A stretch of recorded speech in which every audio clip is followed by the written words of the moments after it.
Sir నమస్కారం sir. నమస్తే అండి.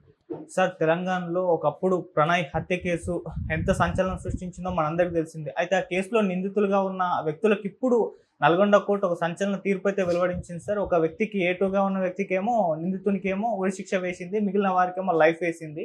మరి దీన్ని పైన మీ ఒపీనియన్ ఏంటి సార్? మీరు ఏ విధంగా చూస్తారు దీన్ని? అంటే ఇది చాలా సెన్సేషన్ క్రియేట్ చేసినటువంటి కేసు. హ్మ్. ఈ కేసులో చాలా పెద్ద లెవెల్లో జరిగింది ఇది. అంటే ఈ కేసుకు సంబంధించి ఎవరికైతే బాధ్యత అప్పచెప్పాడో మారుతీరావు, అంటే A1 మారుతీరావే ఇందులో. అవును. ఈ మారుతీరావు సూసైడ్ చేసుకుని చనిపోయాడు. చనిపోవడం వలన A2కి ఉరిశిక్ష వేశారు. హ్మ్. వేసి అక్కడి నుంచి మిగిలిన వాళ్ళందరికీ లైఫ్ వేశారు. హ్మ్. లైఫ్ స్ట్రైట్గా లైఫ్ కాబట్టి వీళ్ళు మరో 10 ఏళ్లలో రిలీజ్ అవుతారు ఏదో పద్ధతిలో. హ్మ్. అయితే ఈ ఉరి అమలవుతుందా లేదా అనేది క్లారిటీ లేదు. క్లారిటీ అంటే ఇన్ ది సెన్స్ నల్గొండ జిల్లా కోర్టు చెప్పేసింది తీర్పు. హ్మ్. ఈ తీర్పు మీద వాళ్ళు అప్పీల్కి వెళ్ళే అవకాశం ఉంది. సో హైకోర్టుకి వెళ్తారు, సుప్రీంకోర్టుకి వెళ్తారు. సుప్రీంకోర్టులో కూడా కాదంటే అప్పుడు దాని మీద రాష్ట్రపతికి పెడతారు. రాష్ట్రపతి క్షమాభిక్ష ఇస్తే బయటకు వచ్చేస్తాడు అతను, లేకపోతే ఉరిశిక్ష అమలు జరుగుతుందా లేదా అనే దానిలో క్లారిటీ లేదు. కానీ ఒక ప్రమాదం అయితే జరుగుతుంది. అంటే కోర్టులో అతనికి ఉరిశిక్ష కనుక సుప్రీంకోర్టులో కిందికి లేదు, హైకోర్టులో పాజిటివ్ డెసిషన్ వస్తే ఓకే. హ్మ్. అలా కాకుండా రాష్ట్రపతి క్షమాభిక్ష ద్వారా ఈ ఉరిశిక్ష జీవిత ఖైదుగా మారితే హ్మ్. అతను జీవితంలో బయటకు రాడు, అనివార్యంగా జైల్లోనే మరణించాల్సి ఉంటుంది. ఓకే. ఎందుకంటే మనకి ప్రభుత్వాలు ఇచ్చేటువంటి జీవో లైఫర్స్ రిలీజ్కి ఉన్నటువంటి ఏకైక అవకాశం ప్రభుత్వాలు దయదలిచి ఇచ్చే జీవోలే. ఆ జీవోల ప్రకారం ఏంటంటే డెత్ పెనాల్టీ నుంచి లైఫ్ కన్వర్ట్ అయిన వాళ్ళు విడుదలకు అనర్హులు అని ఒక క్లాజ్ ఉంటుంది. ఆ క్లాజ్ వలన ఈ డెత్ పెనాల్టీ నుంచి లైఫ్ కన్వర్ట్ అయిన వాళ్ళు రిలీజ్కి అనర్హత ఉంది కాబట్టి వాళ్ళు రిలీజ్ కారు, అక్కడే ఉంటారు. ఓకే. చనిపోయే వరకు అక్కడే ఉంటారు. ఇప్పుడు ఆల్రెడీ కొన్ని కేసులు ఉన్నాయి. ఏపీలో ఒక కేసు ఉంది, ఇక్కడ తెలంగాణలో కేసులు లేవు. మేబీ ఈ కేసు నమోదవచ్చు. అంటే కోర్టు నుంచి పాజిటివ్ జడ్జిమెంట్ తెచ్చుకోగలిగితే బయటపడిపోతాడు అతను. హ్మ్. ఒకవేళ కోర్టులో కుదరక రాష్ట్రపతి దాకా వెళితే విషయం, క్షమాభిక్ష ద్వారా శిక్ష మారితే మాత్రం ఇతను ఇప్పట్లో రిలీజ్ కాడు. అతను జీవితాంతం జైల్లో ఉండాల్సిన పరిస్థితి ఉంటుంది. ఓకే. సో ఉరి శిక్ష కంటే కూడా అది బెటర్ శిక్ష అయ్యేటువంటి అవకాశం ఉంది. ఎందుకంటే అతను చేసిన నేరం చిన్న నేరం కాదు. ఆ కోణంలో కనుక చూస్తే అది పెద్ద శిక్ష అవుతుంది. హ్మ్. కానీ అలాంటి క్లాజు పెట్టి ఆపేయటం కరెక్టా అనేది ఒక ప్రశ్న. అంటే జైలు అనేది కరెక్షన్ డిపార్ట్మెంట్ కూడా నిర్బంధం మాత్రమే కాదు, వాళ్ళు మనుషుల్ని బాగు చేసి తిరిగి సమాజంలోకి వదలాలి. అలా కరెక్షన్ ప్రోగ్రాం కూడా ప్రిజన్కు ఉన్నప్పుడు జీవితాంతం జైల్లో పెట్టుకుని ఏం చేస్తారు ఆ ప్రిజనర్ని? అతను ఎందుకు చేశాడు అంటే మారుతీరావు చాలా పెద్ద స్కేల్లో చేశాడు ఇది.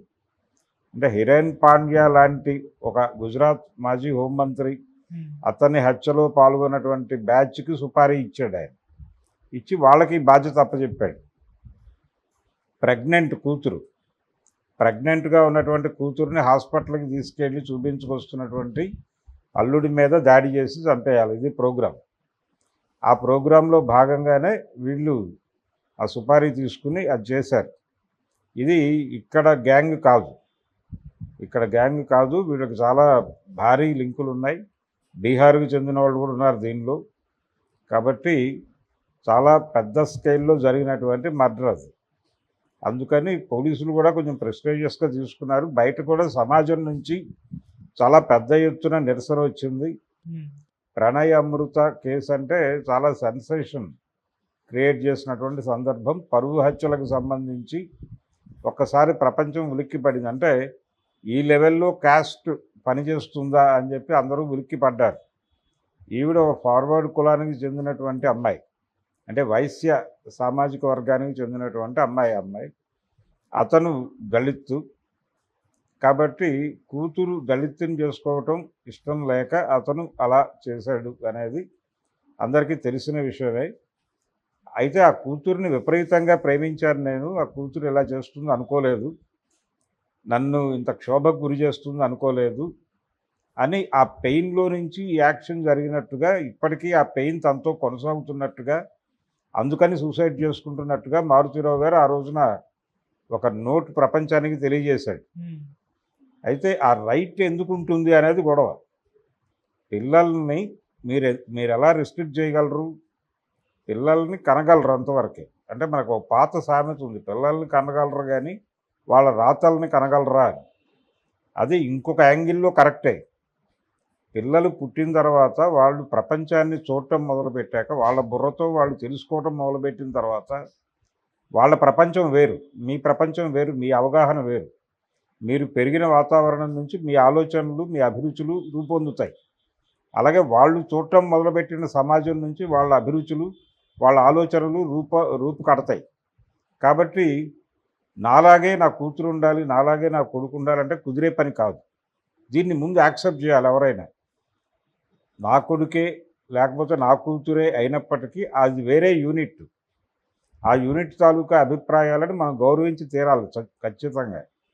నీ వలే నీ పొరుగువాడిని ప్రేమించు అంటే కొడుకుని, కూతుర్ని, భార్యని కూడా అని అర్థం. అందుకని చాలామంది అది ప్రాపర్టీ లాగా ఫీల్ అవుతారు. భార్యని, కూతుర్ని, కొడుకుని తన ప్రాపర్టీ లాగా ఫీల్ అవ్వటం వల్ల వచ్చే గొడవ ఇది. ఈ బిలాంగింగ్నెస్ అవతల వాళ్ళకు కూడా ఉండాలని వీళ్ళు అనుకుంటారు. వాళ్ళేమో ఇది వీళ్ళ రెస్పాన్సిబిలిటీ కాబట్టి చేస్తున్నారని మాత్రమే అనుకుంటారు. ఒక దశలో వాళ్ళ ప్రపంచం వాళ్ళు ఓపెన్ చేసుకోవాలనుకున్నప్పుడు వీళ్ళు కనుక రిస్ట్రిక్ట్ చేస్తే వీళ్ళని కాదని వెళ్ళిపోతారు వాళ్ళు. ఆ వెళ్ళిపోవడాన్ని కూడా యాక్సెప్ట్ చేయగలిగి ఉండాలి వీళ్ళు. అలా కాకుండా చంపేయాలి అంటే రివెంజ్ ప్రోగ్రాంలోకి వెళ్ళాడు అతను. అంటే శత్రువుగా చూడటం మొదలుపెట్టాడు. రెండోది ఇక్కడ ఒక దళితుడిని ఒక ఉన్నత కులాల అమ్మాయి పెళ్లి చేసుకున్న సందర్భంలోనే పరువు హత్యలు జరగడం మనం చూస్తున్నాం. దీనికి సంబంధించి సైరత్ అనేటువంటి ఒక మూవీ వచ్చింది మరాఠీలో. ఆ సినిమాలో కూడా ఒక అంటే పెద్ద కులం అమ్మాయి చిన్న కులం అబ్బాయిని ప్రేమించడం వలన చంపేస్తారు, వాళ్ళిద్దరిని చంపేస్తారు. ఇలా పెద్ద కులం అమ్మాయిలు కింది కులం అబ్బాయిలను చేసుకున్న కథలే మనం వింటున్నాం. మరి పెద్ద కులం అబ్బాయిలు చిన్న కులం అమ్మాయిల్ని చేసుకున్న కేసులు కూడా ఉన్నాయి కదా. అప్పుడు ఇలాంటి ప్రొజెక్షన్ అయ్యేటువంటి మర్డర్లు ఎందుకు జరగట్లేదు అంటే దాన్ని ఆదర్శంగా చూస్తున్నారా? ఒకటి ఆదర్శంగా చూడటము అనే దానికంటే కూడా ఈ అమ్మాయిలు అక్కడికి వెళ్ళిపోయిన తర్వాత ఏదో పద్ధతిలో కంట్రోల్లో పెట్టుకుంటున్నారు, లేదంటే నోరు మూసి అక్కడ తొక్కేస్తున్నారు, లేదు కొన్ని సందర్భాల్లో సైలెంట్గా నిర్మూలిస్తున్నారు, కేసులు అవ్వకుండా చూసుకోగలుగుతున్నారు, అది కూడా ఉంది. కాబట్టి లోబరుచుకోవటం అనేది కింది కులాల నుంచి వచ్చిన అమ్మాయిని కంట్రోల్లో పెట్టుకోవటం అనేది ఈజీ అవుతుంది అనే ఉద్దేశం. వీళ్ళ అమ్మాయి కిందకి వెళ్తే పరువు పోయినట్టుగా ఫీల్ అవుతున్నారు. అంటే ప్రాపర్టీలా చూస్తున్నారు. విలువలకు సంబంధించినటువంటి విలువల్ని కాపాడాల్సినటువంటి కుటుంబ విలువల్ని కాపాడాల్సినటువంటి బాధ్యత ఒక మహిళ మీద పెట్టి ఆ మహిళలని నేరస్తులుగా మార్చి వాళ్ళకి సంబంధం లేకుండా వాళ్ళ ప్రమేయం లేకుండానే వాళ్ళని నేరస్తులుగా మార్చేసి వాళ్ళ మీద వీళ్ళు జడ్జిమెంట్లు పాస్ చేసేసి అమలు చేసేస్తున్నారు. ఇది ఒక పాశవికమైనటువంటి ప్రోగ్రాం. ఇక్కడ ఈ ఏరియాలో ఒకటి పిల్లల హక్కులు నాశనం అవుతున్నాయి, మహిళల హక్కులు నాశనం అవుతున్నాయి. ఈ పరువు హత్యలు అనే దానిలో ఈ రెండు జరుగుతున్నాయి. వీటిని కూడా పట్టించుకోవాలి. వీటిని పట్టించుకుని ఈ కోణంలో వాళ్ళని ఎలా ట్రాన్స్ఫార్మ్ చేయగలం మనం అనేది ఆలోచించాలి కోర్టు. సరే, అది నేరం వరకే కన్ఫర్మ్ అయి ఉంది. 1600 పేజీల ఛార్జ్షీట్ తయారు చేశారట వీళ్ళు. 5.5 సంవత్సరాలు పట్టింది కేసు ఇక్కడికి రావడానికి. దీనికంటే సీనియర్ కేసులు ఉన్నాయి. మనం రెగ్యులర్గా చూస్తున్నటువంటి ఒక సెన్సేషనల్ మర్డర్ కేసు ఉంది కదా అక్కడ ఏపీలో, వివేకానంద రెడ్డిది. అవును, దీనికంటే సీనియర్ కేసు కదా అది. అది ఈ రోజుకి జరగలేదు. కనీసం ఈ కేసులో జడ్జిమెంట్ అయినా వచ్చింది. ఈ కేసు అప్పట్లో దర్యాప్తు చేసింది. అప్పుడు అక్కడ అధికారిగా పోలీస్ అధికారిగా బాధ్యతల్లో ఉన్నది మన హైడ్రా రంగనాథ్ గారే.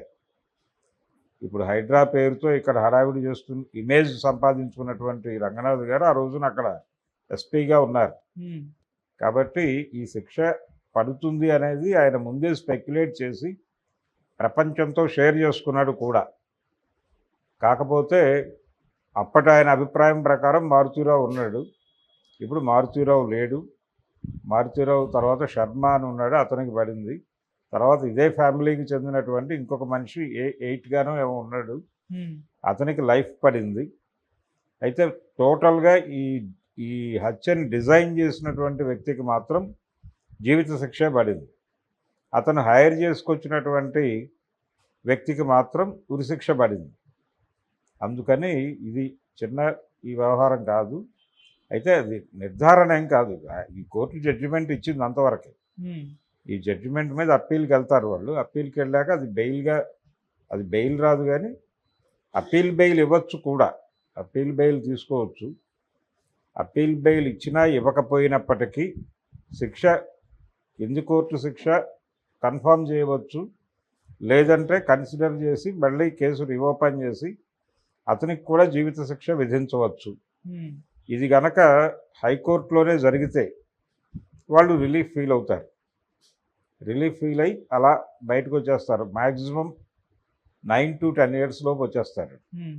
అంతకంటే ఉండే అవకాశాలు లేవు. మరి కోర్టులు ఎలా కన్సిడర్ చేస్తాయి? ఈ కోర్టులు అయితే ప్రెజర్ ఫీల్ అయింది. ఆ రోజున సమాజం నుంచి వచ్చినటువంటి ప్రెజర్ని కోర్టు ఫీల్ అయ్యి ఈ జడ్జిమెంట్ ఇచ్చింది. ఇదే ప్రెజరు హైకోర్టు దాకా కొనసాగుతుందా అంటే 5.5 ఏళ్ళు అయిపోయిన తర్వాత ఇప్పుడు అదే ప్రెజర్ అక్కడ కూడా పనిచేస్తుందా అనేది చూడాలి. ఈ కోర్టు ప్రొసీడింగ్స్లో ఆ ప్రెజర్ ఉండొచ్చు, కానీ పై కోర్టుకు వెళ్ళినప్పుడు ఇదే ప్రెజర్ కొనసాగకపోతే వాళ్ళు రిలీజ్ అయిపోతారు. రిలీజ్ అయిపోవడం అంటే శిక్ష లైఫర్లు అవుతారు. లైఫర్లు అయిన తర్వాత రిలీజ్కి కొంత ఒక ఇది వస్తుంది, ఒక కాన్ఫిడెన్స్ వస్తుంది. ఆ కాన్ఫిడెన్స్ హైకోర్టు ఇస్తుందా లేదా అనేది చూడాలి. ప్రస్తుతానికైతే కోర్టు ప్రజాభిప్రాయం మేరకే జడ్జిమెంట్ ఇచ్చింది. ఇచ్చి ఆ ఒక్క వ్యక్తికి ఉరేశారు, మిగిలిన వాళ్ళకి లైఫ్లో వేశారు. కాబట్టి అంత ఇబ్బంది కాదు. ఓకే. కానీ అతనికి కోర్టుల్లోనే కన్ఫర్మేషన్ రావాలి లైఫ్ అని.